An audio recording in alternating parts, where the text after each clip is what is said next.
parlions de l'Algérie avec ce geste de la présentatrice du journal télévisé, Nadia Amadassi, qui a démissionné de la présentation du journal pour protester contre d'avoir été pris au dépourvu lors de la présentation du journal télévisé. Elle a été obligée de lire la lettre du président Abdelaziz Bouteflika. Et on parlait plus généralement du contexte de travail des médias publics en Afrique. Oui, bien évidemment. Cela repose la question de l'indépendance des médias en Afrique et dans le monde, et l'indépendance de la justice aussi. Quand vous disiez tout à l'heure que le patron des médias publics, c'est le ministre de la Communication. Le patron de la justice aussi, c'est le garde des Sceaux, le ministre de la Justice. Est-ce que devant cette situation, est-ce qu'on peut parler d'indépendance de la justice du moment où le patron, c'est le gouvernement? Voilà. Je pense que ça va être tellement difficile de parler de l'indépendance des médias publics. Même en France, je ne pense pas que les médias publics soient totalement indépendants. Vous savez, quand Emmanuel Macron est arrivé, vous avez vu que David Pujadas, qui présentait le 20h de France 2, a dû quitter. Et on a sorti une raison pas possible, que personne n'a essayé de... jusqu'à présent, personne ne maîtrise réellement les raisons qui sous-tendent le départ de David Pujadas. Parce que France 2, c'est un média public. Regardez, je vous donne un petit exemple. Ça me rappelle l'histoire de Paris Match et de PPDA. PPDA qui était d'abord en 2008. Quand Nicolas Sarkozy était arrivé au palais de l'Élysée, Sarkozy, quelques mois après, était allé sur un sommet. Oui. Voilà, un sommet de l'UE à Bruxelles. Et juste après le sommet, Sarkozy reçoit Patrick Poivre d'Arvor au palais de l'Élysée pour une interview. Et Patrick Poivre d'Arvor lui demande, Monsieur Sarkozy, juste après votre victoire, quand vous étiez à Bruxelles, vous jubiliez, vous étiez très surexcité comme un petit garçon, vous jubiliez comme un petit garçon qui venait de rentrer dans la cour des grands. Oui. Ah, Sarkozy n'a pas digéré ça. Et puis il a commencé à faire ses épaules là, moi, à 52 ans, petit garçon.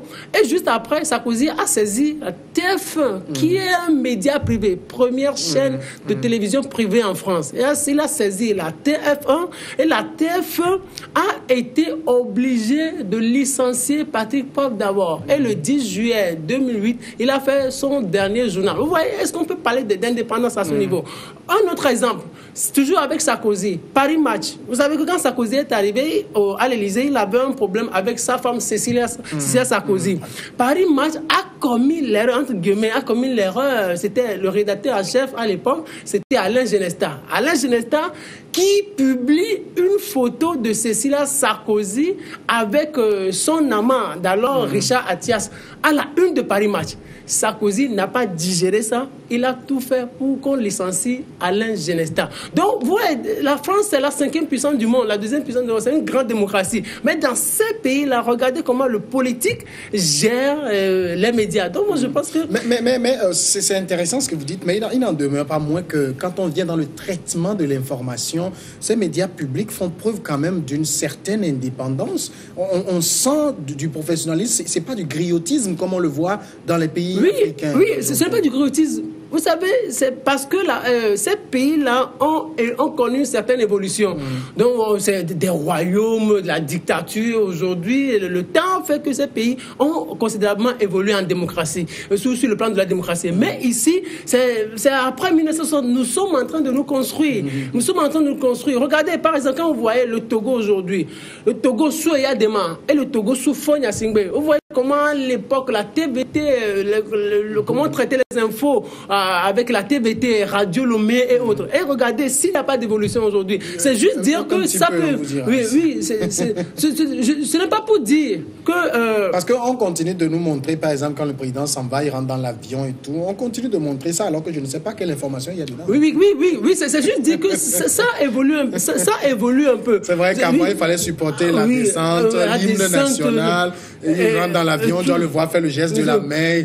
Tous les balas, on prenait un mois pour les évaluer. À l'époque, vous restez cloîtrés devant la télévision. Mais aujourd'hui, ça évolue. Mais il faut reconnaître que le continent africain est en train de se construire sur le plan de la démocratie, sur le plan de l'indépendance des médias. Mais il faut toujours dire que la liberté d'expression ou la liberté de presse, elle n'a jamais été totale. Alors, quand les médias publics algériens disent depuis le début des manifestations, on ne nous laisse pas travailler, vous comprenez leurs exigences, leurs demandes? Oui, je comprends leurs demandes parce que le peuple a besoin d'être informé. Surtout qu'on a même parlé de la mauvaise couverture même des manifestations de protestation contre la candidature de Bouteflika. Donc, et ils ont raison de le dire. Et c'est un constat. Et même les médias privés aussi, ça a été très difficile de pouvoir faire leur travail.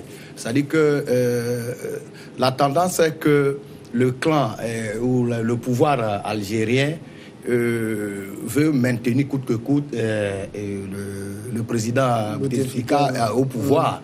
Et alors que le peuple, enfin, presque tous les Algériens ne veulent plus de ce président qui ne les représente plus. Un président malade qui est presque inexistant. Et ça fait que ils n'ont pas le choix. Mais vous n'êtes pas sans savoir que les gouvernants tirent la corde de la guerre civile en disant que l'Algérie revient de très loin. Et la décennie noire. Oui, la décennie noire. L'Algérie devait accéder à la démocratie dans les années 90 avec les élections législatives de 92, je crois, avec le Fonds islamique du salut. Et vous avez vu ce qui est arrivé par la suite, la guerre civile. Et personne ne veut plus revivre cet instant, cette période. Donc ça fait que maintenant, quand on parle de contestation du pouvoir, les gens sont un peu réservés. C'est ce qui fait que l'Algérie vit encore et que le printemps arabe même n'a pas atteint l'Algérie. Maintenant, tout le monde réfléchit par deux fois et je crois que le peuple est décidé à barrer la route à un autre mandat de Bouteflika. Alors, je voudrais ajouter deux petites choses. La première chose, c'est que ce n'est pas aujourd'hui... si les médias ou si ces journalistes des médias publics s'expriment comme ça, c'est parce que le temps a évolué. Oui, vraiment. Avant, on serait peut-être en 99 ou en 95, ils n'auraient jamais eu l'occasion de s'exprimer comme ça. C'est parce qu'aujourd'hui, les réseaux sociaux ont contribué à élargir un peu plus la liberté. La deuxième chose que je voudrais ajouter, ce n'est aujourd'hui, avec l'évolution du monde, ce n'est plus le pouvoir ou ceux-là qui dirigent, qui empêchent ou qui constituent des obstacles à la libre expression ou à la liberté d'expression ou à la liberté de presse. Et il y a une partie, le peuple, et l'autre partie, les oppositions aussi. Par exemple, au Togo, ou même avant de parler du Togo, en France, vous avez vu que Macron est arrivé à s'exprimer en faveur des journalistes en disant laissez les journalistes travailler. C'est parce que les journalistes, à un moment donné, le peuple, ou une partie du peuple, les avait empêchés d'exercer librement. Au Togo, la crise que nous avons connue, ou les soubresauts politiques que nous avons connus à partir au lendemain du 19 août, a montré combien l'opposition togolaise a dérangé un certain nombre de journalistes. Moi-même, qui suis en train de parler, nous avons été livrés à la bendite populaire au point de chute des meetings, des manifestations. Oui, ça, je le dis même, peut-être il y a quelques semaines, à une conférence de presse de la coalition, un de nos journalistes ici a failli être molesté parce qu'il a simplement posé une question. Et ça, on le dénonce avec la dernière rigueur. Bien, c'est des choses que nous dénonçons. Regardez, en septembre 2017, il y a des journalistes dont Credo Tété qui vient ici, Aimé Lebon et Ligoka de Radio Métropolitaine. Et moi, même, nous avons été menacés de mort sur les réseaux sociaux. Et depuis là, nous avons... Et dans les rues, on vous apostrophe, on vous menace. Il y a des choses que nous veut. Mais même des politiques même prennent la parole. Les responsables de partis politiques prennent la parole au point de chute de leur meeting et nous menacent. Vous voyez? Et c'est une manière de restreindre. Aujourd'hui au Togo, vous critiquez le pouvoir, vous n'avez pas trop peur. Mais vous critiquez l'opposition, vous devez avoir peur.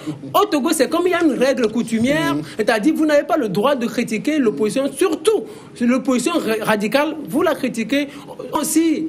On vous apostrophe quelque part, ou on vous coince quelque part, on peut facilement vous molester. Donc, c'est pour dire qu'aujourd'hui, l'évolution du monde fait que ce n'est plus les pouvoirs qui dirigent, qui portent atteinte à la liberté d'expression ou à la liberté de presse, mais le peuple ou les populations et les oppositions constituent aussi des obstacles à la libre expression.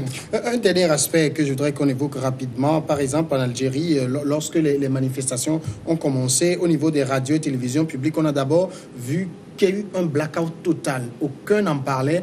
Et quand ils ont commencé par en parler, c'est sous des aspects complètement différents de la réalité. Et ça, on le voit également dans plusieurs pays. Par exemple, lors de manifestations, les télévisions publiques vont choisir de nous montrer peut-être qu'une poignée, là où 2 ou 3 personnes sont rassemblées en 2-4 secondes, et pour donner l'impression qu'il n'y a rien, alors que la réalité elle est tout autre. Oui, c'est comme l'a dit Firmin, le monde évolue. Et comme avant, on ne montrait rien du tout. Et au début de manifestation, c'est le blackout, comme vous l'avez dit. Maintenant qu'il montre une petite partie, ça veut dire que ça évolue.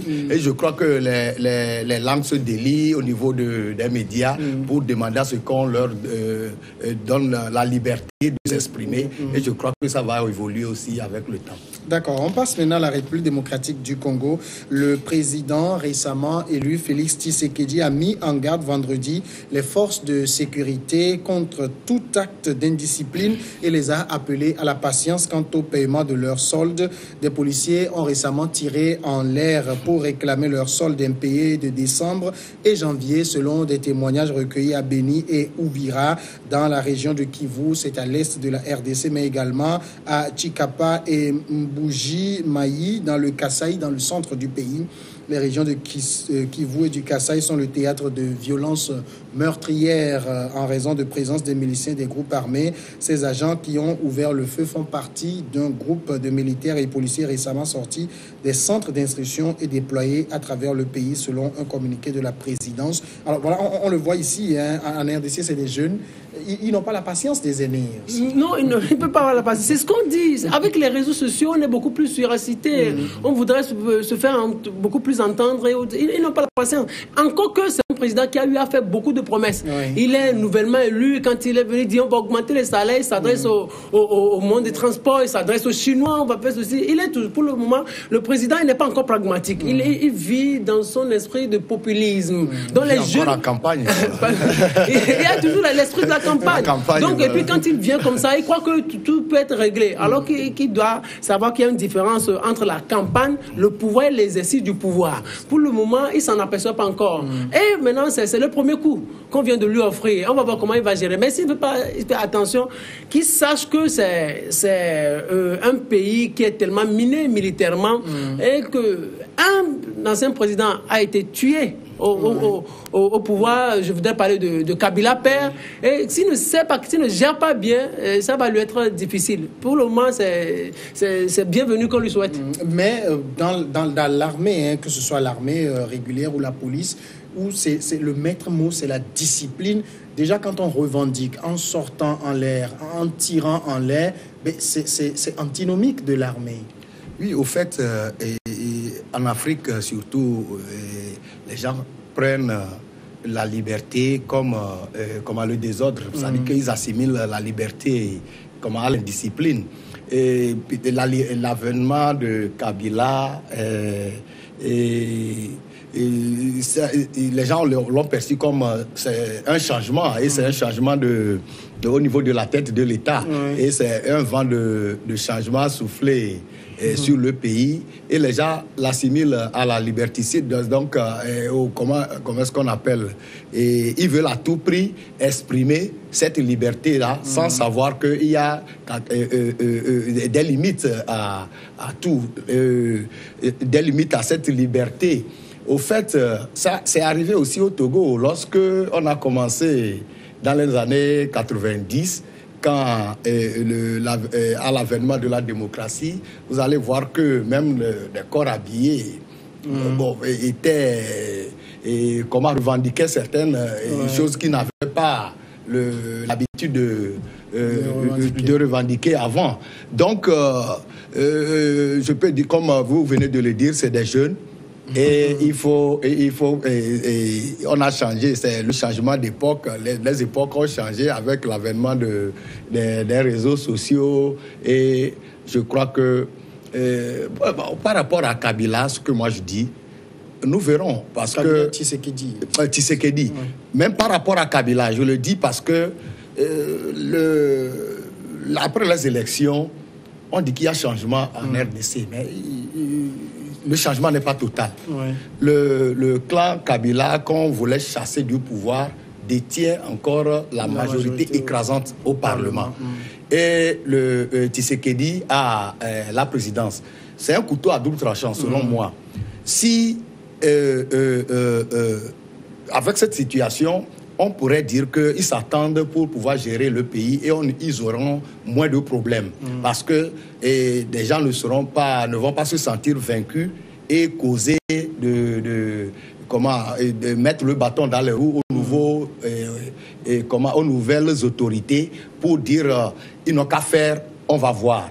Au même moment, Kabila est président et moi je dis qu'il n'a pas tout le pouvoir pour pouvoir agir et contrôler et notamment l'armée et la police comme cela se doit. Bon, je voudrais ajouter quelque chose. Vous savez, c'est un pays qui n'est pas stable, selon moi. Parce que c'est un pays qui est dirigé par les Occidentaux, au fait. Donc, ce que nous voyons avec un président, un premier ministre et autres, là, c'est juste l'apparence. En fait, ceux-là qui dirigent la RDC, ce sont les Occidentaux, le Vatican et autres, la France, les États-Unis, la CIA, ce sont eux qui se partagent la RDC. Première chose. La deuxième chose, c'est que l'Est de la RDC, mais c'est miné militairement. Donc ça ne sera jamais stable. Il y a des miliciens, il y a des Rwandais là qui sont là, qui ne font pas partie de l'armée régulière, mais qui sont là pour moindre chose, ils peuvent tirer en l'air autres. Mais jusqu'à présent, les autorités congolaises n'arrivent pas à gérer ces portions-là militairement. Ça va être difficile pour le président Tshisekedi. C'est cette partie-là. Et l'autre chose que je voudrais ajouter, c'est que vous savez, après le président Mobutu, celui-là qui est arrivé, c'était qui? C'était Kabila père. Voilà. Il n'a pas réussi à construire une armée digne, sérieuse, une armée régulière, une armée forte. Il n'a eu que 3 ans. Il n'a eu que 3 ans. Et celui-là qui lui a succédé, c'est son fils. Et son fils, c'est quoi? C'est un rebelle. Ce sont eux qui ont combattu au Rwanda et autres. Donc lui aussi, il a essayé de créer un simulacre d'armée. Et il est en train de partir. Donc on se demande même jusqu'à présent, est-ce qu'on a une armée congolaise? La dernière chose que je voudrais ajouter, c'est ce que nous voyons en Afrique. Quand vous venez au pouvoir, vous arrivez au pouvoir avec l'aide des rebelles. Comment la gestion se fait? C'est la même chose qui arrive aujourd'hui en Côte d'Ivoire. Ceux-là qui ont aidé le président actuel, le président ivoirien Alassane Ouattara à s'installer, c'était les rebelles. Et je lisais un truc de Guillaume Soro qui disait sans la rébellion, Ouattara ne sera jamais président. Et peut-être c'est vrai parce que c'est la rébellion qui a aidé Ouattara. Donc quand vous arrivez au pouvoir avec les rebelles, mais vous vous attendez à quoi? Vous devez vous attendre à une certaine insécurité. Le monsieur en RDC qui arrive au pouvoir aujourd'hui, sans une armée confortable, une armée régulièrement installée, il va s'attendre à quoi? Il y aura toujours des mutineries, il y aura toujours ces dérapages-là qu'il est en train de constater. Moi, ce que je voudrais ajouter à ce niveau, c'est qu'ils se ressaisissent et qu'ils écoutent minutieusement ce dont ils ont besoin, les revendications, qu'ils les traitent avec une certaine minutie pour qu'il y ait une certaine paix, aussi précaire soit-elle en RDC. Alors, au-delà aussi, ça pose également le problème même du traitement des corps habillés dans nos pays. C'est pas des gens qui sont super bien payés aussi. Au fait, comparativement au travail qu'ils font. Non, par rapport à nos pays, bon, il n'y a pas à dire qu'il y a certains corps qui ne sont pas bien traités par rapport ou bien qui sont bien traités par rapport aux autres. C'est la tendance générale. pour les salaires au niveau de nos pays. Et vous savez aussi que nos pays ont beaucoup de difficultés au niveau de la gestion même financière, au niveau de l'adéquation des ressources avec les besoins de ces pays et par rapport aussi aux priorités. Donc, je ne peux pas ici dire que les corps habillés spécialement sont mal payés par rapport à leur travail au niveau de la RDC. C'est le pays dont on parle maintenant. Mais vous savez, la guerre civile... Là-bas, d'après un certain nombre de choses que j'ai lues, un militaire, je ne sais pas moi, en moyenne gagne $80. Ça fait, pour donner une idée, environ 40 000 francs. Et un enseignant gagne combien là-bas? Je n'en sais et voilà, rien. donc il faut comparer. Et il faut faire la comparaison par rapport aux autres corps. Et c'est ce qu'on dit. La RDC a des problèmes depuis au moins 2 décennies maintenant, et le pays est occupé par des rebelles, par-ci, surtout l'est de la RDC, et la RDC est un pays instable. Donc, là où nous sommes maintenant, il faut que ce pays, il faut qu'il y ait l'apaisement. Et parce que aucun pays ne peut prospérer dans le désordre. Et ça, c'est la preuve au niveau de la RDC. Quand on dit que les salaires ne sont pas aussi consistants, donc ça veut dire que les ressources aussi ne sont pas bien gérées. Et il vient de le dire, Firmin, que, je ne sais pas, que certaines puissances peut-être gèrent... le pays se partage, entre guillemets, le gâteau qui est la RDC à cause de ses ressources. Et on le dit aussi que c'est parce que la RDC a d'immenses ressources qu'elle a des problèmes. Donc, c'est l'instabilité qui fait que le développement de la RDC est un peu retardé. Et il faut vivement que ce pays retrouve la paix pour pouvoir s'inscrire sur la voie du développement. Votre question m'intéresse. Le métier des hommes arrêtés est prestigieux.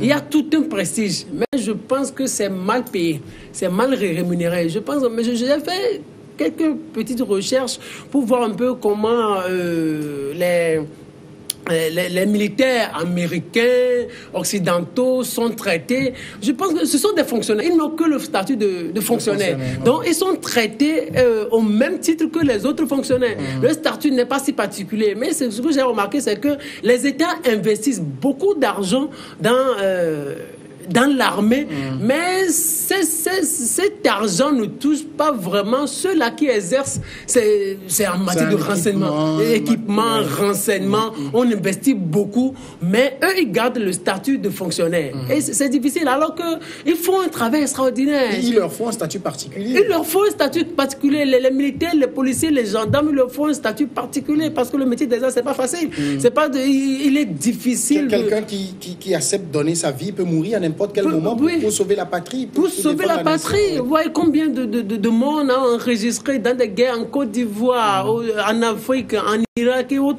Des gens qui investissent leur vie pour la sécurité du monde et ils n'ont pas de statut particulier. Je pense que c'est un peu difficile. Sinon, au Togo, aussi que ce soit en Afrique, ils n'ont pas de statut particulier. Moi, je dirais même qu'ils ne sont pas bien traités. Il leur faut un statut particulier parce qu'ils sont en quelque sorte différents de nous. Quand nous, on dort, ils restent éveillés. Ils restent éveillés et ils s'occupent de nous. Donc, quand on passe, ce sont eux. Aujourd'hui, il a plu à Lomé, eux, ils vont encore sillonner la capitale pour voir si on est bien rentré, comment on sort pour assurer une certaine paix. Donc, moi, je demande ici que les dirigeants aussi du Togo, du monde, revoient le statut des militaires, des policiers, bref, des corps habillés. Il ne leur revient pas seulement d'investir dans les renseignements, d'investir dans les équipements et laisser là ceux-là qui exercent le métier comme ça ou s'appauvrir, mourir comme ça. 40 000 francs en RDC, un pays si riche.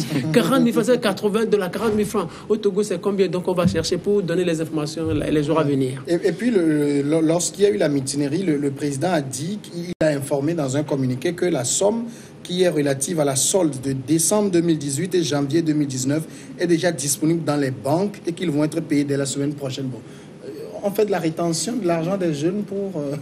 Non, c'est... Si elle est disponible, on paye. C'est pas... Eux, ils n'ont pas les millions que les politiques ont.